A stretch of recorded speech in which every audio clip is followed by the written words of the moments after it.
ಎದುರಿಸಬೇಡ ಪಂಚುರ್ಲಿ.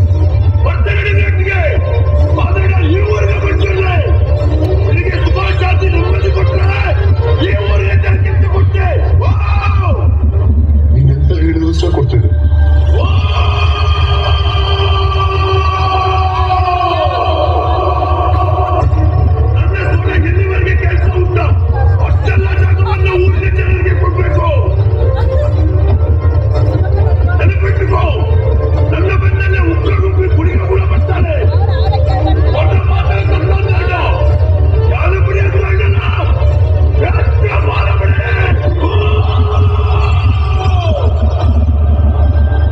ಆಯ್ತು ಪಂಚುರ್ಲಿ, ನಾಡು ಕತ್ತಲಾಗಿ ನಾಡು ಬೆಳಕಾಗುವಂತ ಹೊತ್ತು ಗೊತ್ತಿನಾರೆ ನನ್ನ ರಾಜಸ್ಥಾನದಲ್ಲಿ ನಿಂತು ಕೇಳುವಂತ ವಾಡಿಕೆ, ಕೇಳುವಂತ ಪ್ರಶ್ನೆ ಆದ್ರೂ ಉಳಿದಿದೆಯೇ ಗೊತ್ತಿನಾರೆ ಪಂಜುರ್ಲಿ,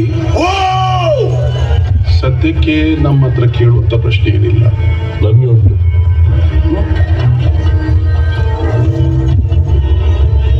ಈ ಜಾಗ, ಈ ಆಸ್ತಿ, ಈ ಭೂಮಿ ಇದ್ಯಾವುದು ಈ ಊರಿನವರದಲ್ಲ. ಆಯ್ತು ಮಾ, ನಿಮ್ಮದಲ್ಲ, ನನ್ನ. ಇದನ್ನ ನೀನ್ ನನಗೆ ಹಿಂತಿರುಗಿಸಿ ಕೊಡ್ಬೇಕು. ಬಹಳ ಒಳ್ಳೆ ಪ್ರಾರ್ಥನೆ, ಬಹಳ ಒಳ್ಳೆ ಪ್ರಾರ್ಥನೆ ಗೊತ್ತಿನಾರೆ. ನಿಮ್ಮ ಜಾಗ ನಾನು ಹಿಂದಿರಿಸಿ ಕೊಡ್ತೇನೆ, ಊರಿನವರ ಜಾಗವನ್ನು ನಾನು ನಿಮ್ಗೆ ಹಿಂದಿರಿಸಿ ಕೊಡ್ತೇನೆ. ಆದ್ರೆ ನಾನಿಲ್ಲಿವರೆಗೆ ನಿಮಗೆ ಕೊಟ್ಟಂತ ನೆಮ್ಮದಿಯನ್ನ ನೀವು ಹಿಂತಿರಿಸಿ ಕೊಡ್ಬೋದಾ ಗೊತ್ತಿನಾರೆ? ಈಗ ನಿಂಗೆ ಕೊಡಿಸ್ಲಿಕ್ಕೆ ಆಗುದಿಲ್ವಾ? ತೊಂದ್ರೆ ಇಲ್ಲ, ಇದರ ತೀರ್ಮಾನ ಎಲ್ಲಿ ಆಗ್ಬೇಕೋ ಅಲ್ಲಿ ಮಾಡಿಸ್ಕೊಳ್ತೇನೆ ನಾನು. ಕೋರ್ಟಿಗೆ ಹೋಗ್ತೀನಿ, ಆದ್ರೆ ನಿನ್ನ ತೀರ್ಮಾನ ಮೆಟ್ಲಲ್ಲಿ ನಾನು ಮಾಡ್ತೀನಿ.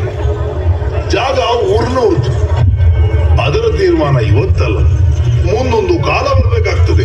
ಊರಿನವರಿಗೆ ಸೇರಿದ್ದ ಇದು ದೈವ ಮಾತಾಡುದ, ದೈವ ನರ್ತಕ ಮಾತಾಡುದ? ದೈವವ ನರ್ತಕನ ಇವತ್ತೇ ತೀರ್ಮಾನ ಆಗಿದೆ.